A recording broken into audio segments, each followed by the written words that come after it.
Hello everyone, मैं Anita Thakur. Welcome to my YouTube channel. और आज हम लोग पढ़ने वाले हैं क्लास 9th हिस्ट्री चैप्टर 5 जो है उसकी 2.1 डिस्कस कर रहे हैं, जिसमें बताया गया है how did these changes affect the lives of the pastoralists, कि किस तरह से ये जो चेंजेस हो रहे थे फॉरेस्ट में उनसे पेस्टोरलिस्ट की जो लाइफ थी वो किस तरह से चेंज हो रही थी, उस पर किस तरह का प्रभाव जो है वो देखने को मिल रहा था।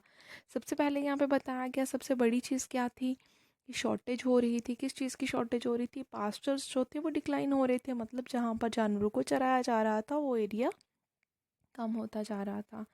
और जो ग्रेजिंग लैंड थी उसको मतलब ट्रांसफॉर्म किया जा रहा था, टर्न किया जा रहा था, कल्टिवेटेड फील्ड्स बनाए जा रहे थे।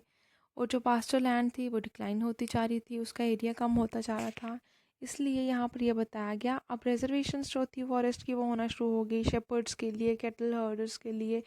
अब वो लोग ना फ्रीली अपनी मर्ज़ी से पास्चर्स के लिए कैटल्स को फॉरेस्ट में नहीं लेके जा सकते थे। उसके लिए पर्टिकुलरली एक पास होगा और टैक्स भी पे करना पड़ेगा।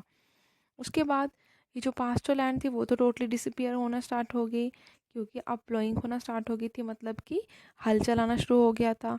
और जो एग्जिस्टिंग एनिमल स्टॉक था, अब जो मतलब ग्रेज कराया जाता था जिस लैंड पे पहले उनको, अब वो बेचारे उसी सेम प्लेस पर ही उनको फीड करना होता था। और इससे क्या होगा, कॉन्टिन्यूसली जब कोई चीज़ वहाँ पर ग्रेजिंग करती रहेगी, इंटेंसिव ग्रेजिंग होगी, तो पास्चर्स जो हैं वो ऑटोमेटिकली डिक्लाइन हो जाएंगे, है ना।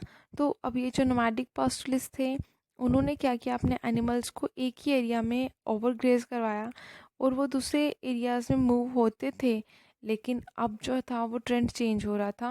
अब ये जो पेस्टोरल मूवमेंट जो थी उन्होंने क्या बोला कि हमारे पास ना टाइम है, मतलब क्या करो आप लोग कि आप लोग एरिया को इतना टाइम दो, उस एरिया को जहाँ पर आप लोगों ने क्या करा था, ग्रेजिंग करवाई थी, ताकि नेचुरल वेजिटेशन जो है वो खुद से रीस्टोर हो जाए, मतलब खुद से अगेन ग्रो हो जाए।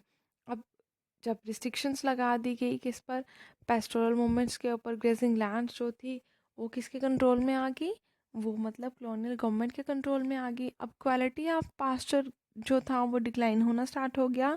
इसकी वजह से देखा गया कि बहुत ज़्यादा शॉर्टेज जो थी वो चारे की देखने को मिलना शुरू हो गई, जो कि एनिमल्स को नहीं मिल रहा था। और एनिमल स्टॉक जो था वो डे बाय डे डिक्लाइन होना शुरू हो गया। और कहीं ना कहीं जब उनको खाने के लिए कुछ ना मिलता तो कैटल्स जो थे वो बहुत ज़्यादा नंबरिंग में मरना शुरू हो गए। और ये सब क्यों हो रहा था? क्योंकि स्कैर्सिटी बहुत ज़्यादा थी, फेमाइंस जो थे वो बहुत ज़्यादा देखने को मिल रहे थे। And it's enough for today. Thanks for listening and may God bless you all.